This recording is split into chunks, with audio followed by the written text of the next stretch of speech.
Hi,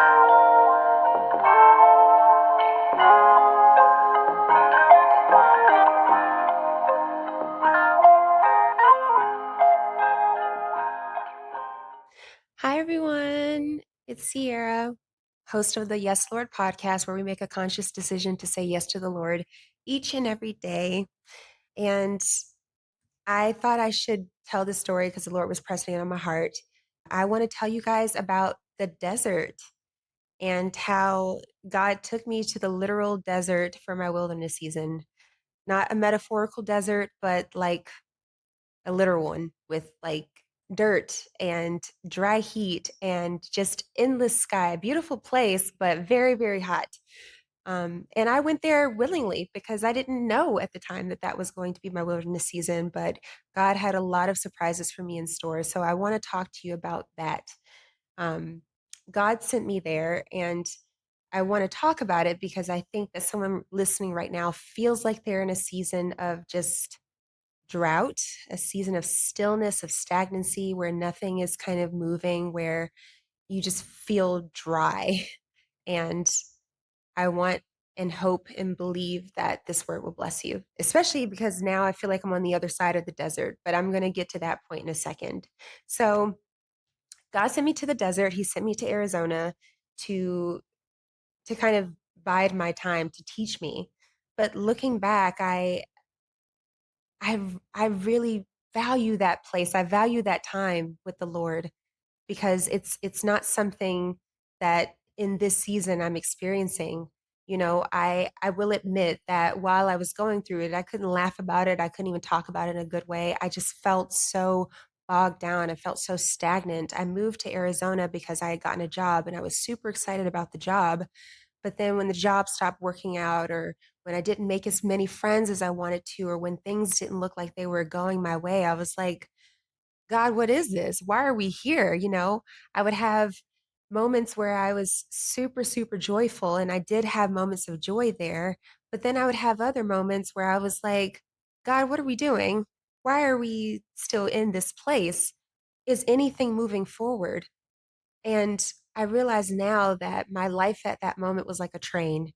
When a train is moving fast, you can look at it in the distance and it looks like it's not moving. It just kind of looks like it's standing still. But as it gets closer, you really see how fast it's going. And you're like, oh, that train is actually moving along. And that's kind of how my life felt at the time. I couldn't see it because the promises felt so far away. They felt so distant. But now on this side, I feel like I can really talk about it. The Lord, before I moved to Arizona, it felt like He had healed me of depression because I was severely depressed for over 10 years. And I, I remember getting to Arizona and feeling great, having a morning routine, just kind of feeling great in a way that I'd never felt before. But as things started to get hard, as things started to become burdensome to me, I couldn't remember any joy. I thought depression had come back. Honestly, I thought it had come back, and I said, God, you healed me, but then now it's back. And I felt like the waves of joy and of sorrow just kind of came back and forth, unrelenting. And I didn't understand why. There'd be days where I was super excited to work out and to cook a nice meal. And I was like, oh, let's watch a good movie and cuddle up. And I would lay down on the ground and just sing praise to the Lord and just be in his presence. And then there are other days where I was screaming and crying and like face down on the floor, like, God, why am I here? What is going on? Where do you have me? What is my purpose? I'm here, but I'm just living. It felt like I was looking at my life through glass, like I was seeing myself, but it was like I needed permission to step outside of this glass to actually live my life. And yeah, I mean, talking about the joyous parts, I did do great things. I got to do crafts with my friends. I got to meet people. I was in a small group. I went to church every Sunday, and I was building community, and I went to the Grand Canyon, and I did all these beautiful, amazing things, all these beautiful, amazing first. I caught my first fish while I was there. I had all these great experiences, and I didn't understand at the time that you can still have firsts in your life. You feel like you're getting to a certain age and things just kind of feel normal, they feel stagnant, but God can always still surprise you, even in your desert, just like he did with the Israelites, because I'm not the only one that went through a wilderness or desert like the Israelites did. They were saved from slavery that they had been in for over 400 years. God parted the Red Sea. They walked across it and they celebrated. They said, "Ooh, God saved us." They got to the wilderness and they said, "God, what is this? Why are we here?" The first thing they start to do is complain. And I'm not saying this to judge them, but I'm saying it because I am them, right? I got to all of these great things. I got what I wanted, a job. I got to move. I was making more money, blah, blah, blah. But I got there and I was like, you brought me here and then you left me. What happened? And that's exactly how they felt. They had just experienced a beautiful miracle that we still talk about today. And God said, "You know what? Because you're going to complain, it's going to take you guys 40 years to get to your promised land. Not only that, like I'm going to give you manna. You're in this wilderness now." And God provided them something. He provided them manna from heaven that fell every day. He gave them quail so that they could have some meat to eat. He provided these things. He gave them water from a rock because they were in the desert. So God provided, and it reminded me of my situation. Each month, I had enough for rent, had enough to get some food, I had enough to maybe do 1 or 2 outings, had enough to tithe, and that was it, right? Just like the Israelites, God provided, but He provided just enough. He didn't provide them surplus. And He did that because He wanted to be able to have them depend on Him. He didn't give them extra. He gave them just enough for what they needed at the time that they needed. But that time was for them to change their ways, for them to grow past what they had been through, for them to find find joy in those little moments. And that's what the Lord did for me. He provided that manna. My manna came in a different way of all those things that I mentioned before. But the desert, the wilderness is a time of testing. It is a time to stretch you. It is a time to for God to see where he can place you, if he can trust you enough for this new thing. And it may look stagnant. It may look like nothing's moving, but God is moving you. You are moving quickly, honestly. So I just want to let you know that. I also want to talk about Jesus and his wilderness. So Jesus got baptized and eventually, actually immediately, was told to go into the wilderness for 40 days and 40 nights to fast, where he was tempted by the devil. We all know the story. But what I find super interesting about Jesus' story and what I find is a parallel to my life is that as soon as he came out of his wilderness, he instantly started his ministry. He instantly started telling, Peter and Andrew and James and John. He's like, "You guys come." He literally said, "Okay, you come follow me." And they were like, "Okay, yeah, Jesus, we've seen your miracles. We've seen what you can do. Okay, yeah, we'll come and follow you." And they did. And I think it's such a beautiful parallel to my life right now because after coming back home to my home state from Arizona, I'm now starting this podcast. I'm starting this podcast, which is a ministry, right? It's something that I'm trying to bring to everyone. And I don't always feel like I'm prepared. I don't always feel like I know what I'm doing. Sometimes I'm nervous. Sometimes I'm scared. Sometimes I'm like, "God, what do you want me to talk to these people about? Will you show up when it's time for me to speak?" And the Lord has always provided for me in that way. He has always said, "Yes, I will be there for you and I will help you." And so I just want you to know that. And I guess I want to leave you with this story of when I first got to Arizona and how I knew I was supposed to be there. Well, but first, I want to show you the shirt because, well, I want to tell you the story about the shirt first. I bought this shirt maybe, oh gosh, it probably was like 7, 8 years ago. And I was walking through Marshall's and just happened to see it. And I was like, "Oh, this is a nice shirt. It looks hefty, it looks hardy, it looks big, it's oversized. I'm just gonna buy it." And I did. It was like maybe $10. And years later, as I was in Arizona, I'm, in my bathroom looking at the mirror, getting dressed for the day. And I, I don't know, I just moved my hair or something. It just appeared to me and it was like, "Oh my gosh, this shirt says Grand Canyon, Arizona." And I was like, "Arizona?" I was like, "What are you doing on my shirt?"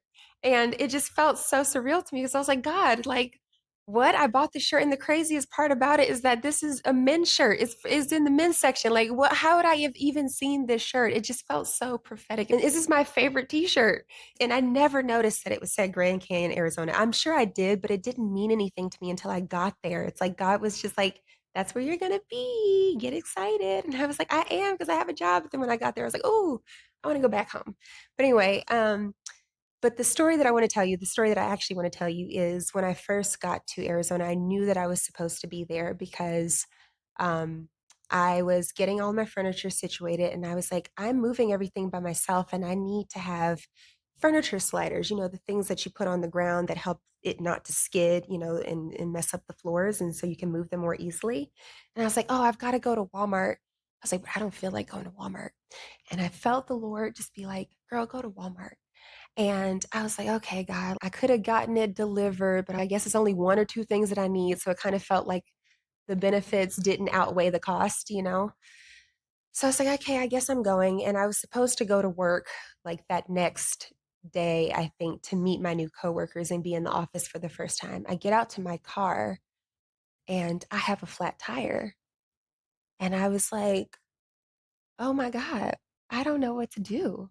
I was like, should I call USAA? Do I call AAA? Like, who do I call? I don't know. I don't know any tow trucks around here. I don't know what's going on. I just got here. And literally, as I walk outside and I see this flat tire, which is also amazing because it was on the side of the car where I would be walking into, like the driver's side. I parked it in backwards. So if it was the other edge, I wouldn't have seen that the tire was flat. A guy walks out from his house and he goes to the trash. And I was like, maybe I should ask him if I could like get his assistance.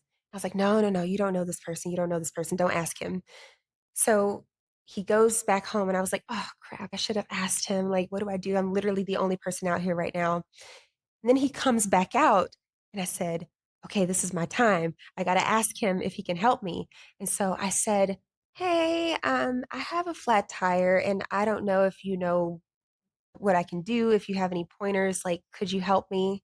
And he said, oh yeah, yeah, yeah, yeah. Let me just get my stuff. He's like, yeah, I used to be a mechanic. And I said, you used to be a what? He said, a mechanic. Let me go get my kit and I'll be back down and I'll come help you. I said, okay, God, I guess. Like, okay, okay, we're here. And he goes back, he gets his kit. I pull my car out a little bit and then he pumps it. He does all the things. He changed the tire. Then this man says to me, okay, I know a place around the corner. Let me get in my car and you can follow me to this place. It's just around the corner and they'll fix your tire. And I said, okay, like walk me through the process then. I was like, great, this is awesome. I get there. I didn't have cash. The place was a cash only place. And I said, oh, I need to go to an ATM, but I got to go find one. Like, where am I supposed to do all these things? I was overwhelmed. And he said, if you don't have the cash, I'll pay for it for you. And I was like, uh, okay, like, thank you. And I did pay that man back. I promise you I did. But got home, got my tire fixed, was able to go to work the next day. And it's just like, that was my manna. That was the first piece of manna that the Lord dropped into my life at my first time being in Arizona. He provided me with this, I would say, an angel. I mean, obviously, he's a real man. I've seen him since then, obviously, but that was the first piece of provision that I had while I was in this foreign place. And I knew then that that was a marker that no matter what I went through here in Arizona, that God would be with me throughout the whole process. And so if you're feeling like you're stagnant, if you're feeling like the Lord has forgotten about you, if you're feeling like he has abandoned you where he dropped you off last, I will say to you that is absolutely not true. You may not have an excess, you may not have a lot, you may have just enough, and you're looking for the day when you're saying, God, when are we done with the struggle? When are we done with the suffering? But I'm here to tell you, as someone who is on the other side of that desert, on the other side of that wilderness, that that is a season. And your obedience to him dictates how long that season is for you, but really take that time to dig in with him deeply. Really take that time to hear from him, to learn his voice, to listen to him, to be guided by him, because you won't have that many wildernesses in your life going forward. And you never know that once you get out of that wilderness, God could instantly launch you into where you're supposed to be. So just stay the course, believe that God is moving in the background, even if you don't see it, and definitely believe that the Lord of the heavens and the earth, who told Joshua and Caleb to be strong and courageous, that he would be with them always, that his word is true. So that's all I have for you. Just wanted to share that story with you all. If it's blessed you, please like, comment, and subscribe. And yeah, I would love to hear your thoughts. I would love to hear if you're in your wilderness season now or if you're out of it and what the Lord has done for you in that. But I'm hoping that as I continue to tell my testimony, that you all will grow and see my relationship with the Lord grow. So thank you for joining me. I'll see you all later. I love you. God loves you so much more, and I'll see you soon.